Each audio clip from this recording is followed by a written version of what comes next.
আল্লাহ নৈকট্য কাজের যেগুলো কাজ, যেখানে একটু পরে এতেকাফের পরে যে শব্দগুলো ওয়া রুক্কায় সুজুদ, আল্লাহকে পাওয়ার জন্য বড় আমল কি? মুতাকিফিন যে বসে থাকবে, না রুকু সিজদা বেশি করবে?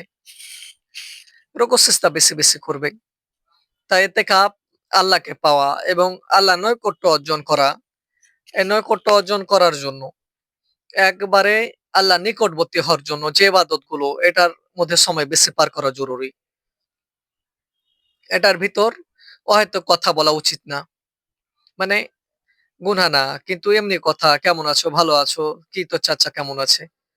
বাড়িতে যেয়ে কি করবি? কি খেয়েছো? পেট ভরছে নি?" এ জাতীয় কথা এটাও নিষেধ। এটাও বলা যাবে না। ঝগড়া তো প্রশ্নই আসে না।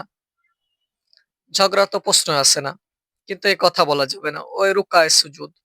কিভাবে সময়টা কাজে লাগাবে? আল্লাহকে পাইতে এসছি।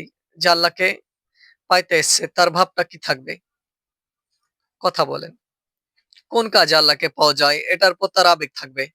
না ভাবটা থাকবে এদিক তাকায়, ওদিক তাকায়, এটা কয়, ওটা কয়, চিত হয়েছে, ক্যাত হয়েছে, ঘুমটাকে আসল মাকসাদ বানিয়েছে। ও আসলে আল্লাহকে পাইতে চায়। এটা হয়তো আমরা মেনে নিব। কিন্তু ইতিকাফ হয়ে গেছে। কিন্তু আল্লাহকে বোঝাতে পারবো কিনা কিয়ামতের দিন এ মাসলা তো জানে না। এ মাসলা আছে। এই মাসলা আছে না বলেন? পাশাপাশি যখন মানুষ ইবাদত করতে থাকে আবেগ নিয়ে তখন শয়তান ধোঁকা দেয়। শয়তান ধোঁকা দেয়। কি ধোঁকা? কি মাশাআল্লাহ তুই তো অনেক কিছু করতে পারিস। তখন এটা নিজের দিকে নিসবত হয়। মাশাআল্লাহ আমি এত কষ্ট করে ইতিকাফ করছি। ব্যবসা ছেড়েছি হুজুর ইতিকাফের জন্য।